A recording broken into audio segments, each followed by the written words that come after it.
वाहिगुरु जी का खालसा वाहिगुरु जी की फतेह। आज मैं आपके साथ गुरु नानक जी के 10 उपदेशों को बताने जा रहा हूँ। ये 10 शिक्षाएं श्री गुरु ग्रंथ साहिब जी में दर्ज हैं और ऐसी हजारों ही शिक्षाएं श्री गुरु ग्रंथ साहिब जी में दर्ज हैं जिससे हमारे जीवन और समाज में सुधार आ सकता है अगर हम उन पर अमल करें। सो आइए शुरू करते हैं गुरु नानक जी की 10 शिक्षाएं। नंबर 1, स्त्री अपवित्र नहीं है।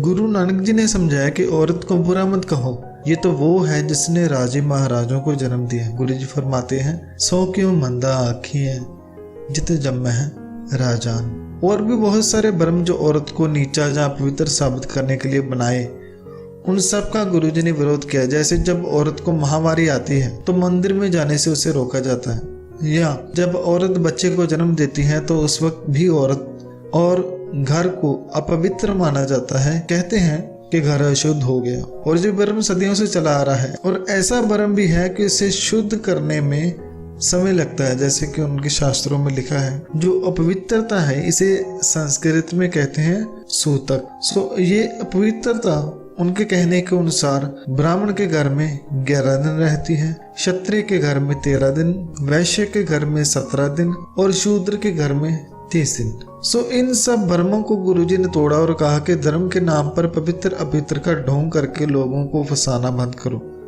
तुम अगर अपवित्रता को मानते ही हो तो ये जान लो कि अपवित्रता तो हर जगह है। जिस जल से तुम शुद्धि कर रहे हो इस घर की, वो भी तो अपवित्र है। उसमें सैकड़ों जीव हैं जो उसमें जन्म लेते हैं, उसी में रहते हैं, सब कुछ करते हैं। और जिस गोबर से तुम घर की सफाई करवा के शुद्धि करना चाहते हो, उस गोबर और रसोई की लकड़ी में भी कितने सारे जीव हैं, वो कैसे शुद्ध हो सकते हैं? इसलिए किसी को अपवित्र कहना बंद करो। गुरु जी फरमाते हैं, श्लोक महला पहला, जेकर सूतक मनी है सब तय सूतक होए। गो है अतः लकड़ी अंदर कीड़ा होए, जेते दाने अन्न के जिया बाज न कोए। पहला पानी जीव है चित हरिया सब कोई। बच्चे का होना कुदरती नियम है, इससे कुछ भी पवित्र नहीं होता। औरत का महामारी आना भी कुदरती नियम है, इससे भी कोई फर्क नहीं पड़ता। अगर सचमुच ही तुम जानना चाहते हो कि अपवित्रता क्या है तो गुरु जी कहते हैं, महला पहला, मन का सूतक लोभ है, जिह्वा सूतक कूड़, अखी सूतक वेखना, परतरे परतन रूप, कन्नी सूतक कन्न पे लाए तबारी खाए।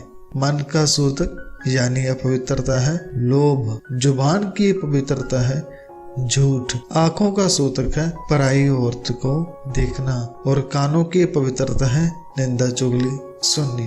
परमात्मा एक है और केवल एक तरफ नहीं बल्कि हर तरफ। एक को रव रहया सब थाए, एक वस्या मन माहे। परमात्मा एक है और वो हर तरफ है। गुरु जी फरमाते हैं कि सिर्फ हर तरफ ही नहीं बल्कि हमारे अंदर भी वही है। बस हमें शब्द के दिए की रोशनी से अपने अंदर के मंदिर में उजाला करने की जरूरत है।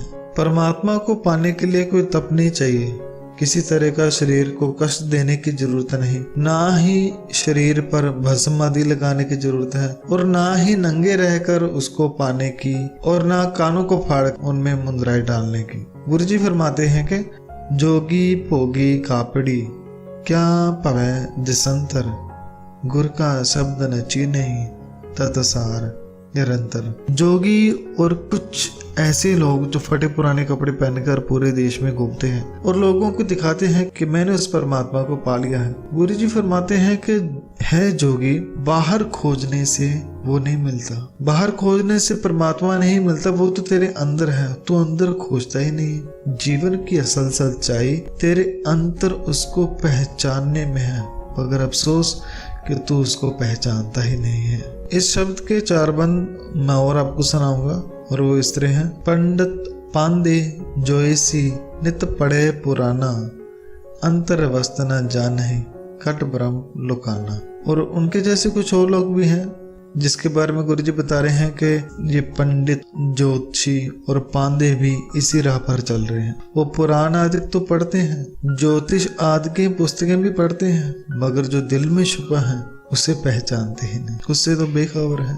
एक तपसी बन में है तप करह नित तीर्थ वासा, आप न चिन्ह तामसी काहे भय उदासा। अब गुरु जी उनको कह रहे हैं जो तप करते हैं, जो जंगलों में जाकर साधना करते हैं, जहाँ जो सदा तीर्थ स्थानों पर जाकर बैठे रहते हैं। गुरु जी फरमाते हैं कि आप लोगों को इस जप तप से परमात्मा तो मिला नहीं, मगर मिले होने का अहंकार और क्रोध दिल में लिए बैठे हैं।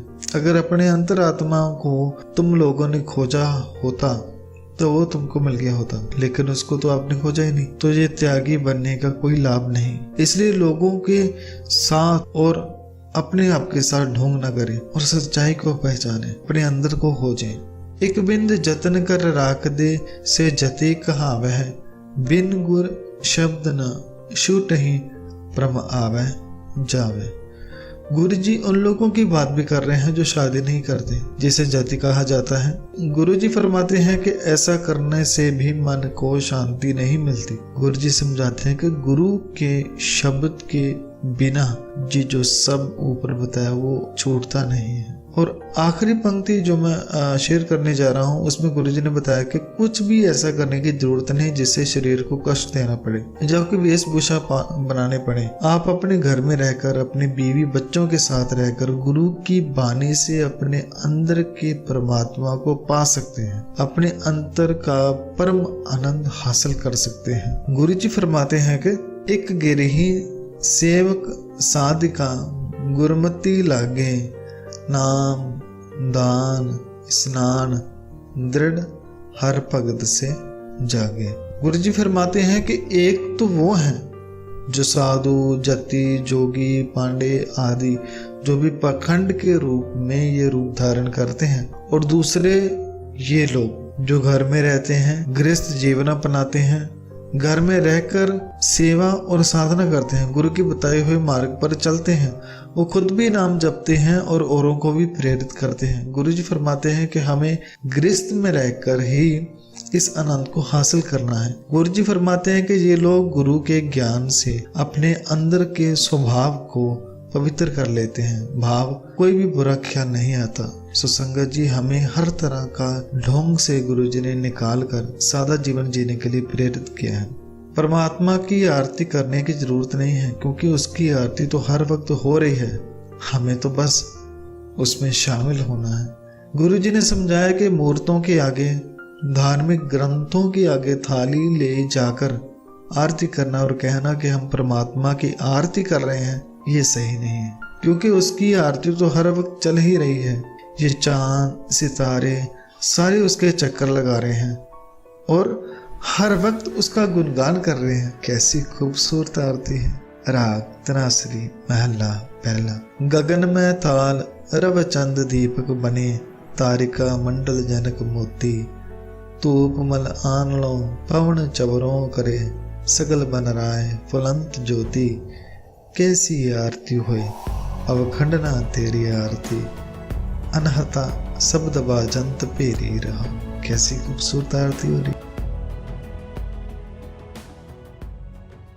गोरे काले का, छोटे बड़े का, जात पात का अहंकार करना एक रोग है, इससे बचें। गुरु जी फरमाते हैं कि फकड़ जाति फकड़ा नाव, कि मैं बड़ी जाति का हूँ या मैं छोटी जाति का हूँ, ये दोनों ही अहंकार व्यर्थ है, क्योंकि परमात्मा ने किसी को बड़ा छोटा नहीं बल्कि सबको बराबर बनाया है।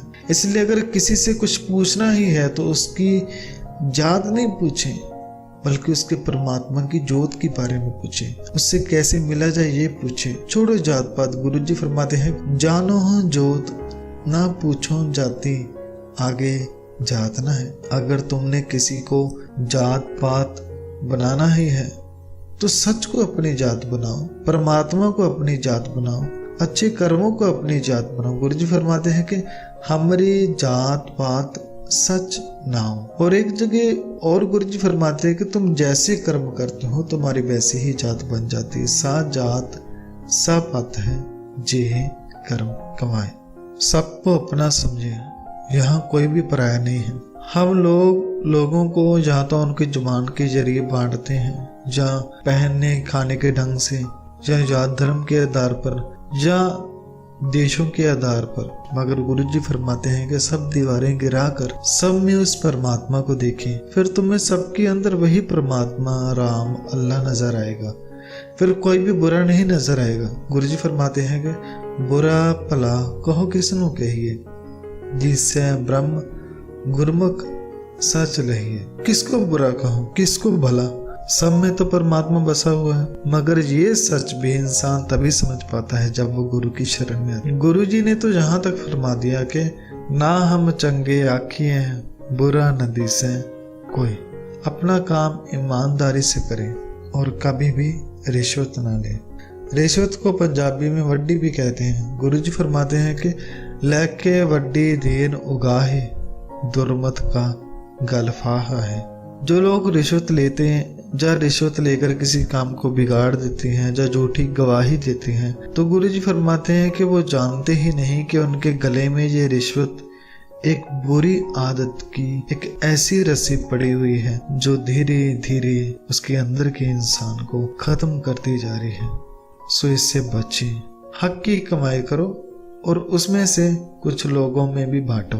गुरुजी ने समझाया कि अगर इस समाज को अच्छा बनाना है तो हर एक इंसान काम करे, इस समाज को सुधारे, इस धरती को संवारे और जहाँ जरूरत है वहाँ अपनी मेहनत की कमाई से गरीबों को दान भी करें। गुरुजी फरमाते हैं कि काल खाए किच हाथों दे नानक राह पछाने से।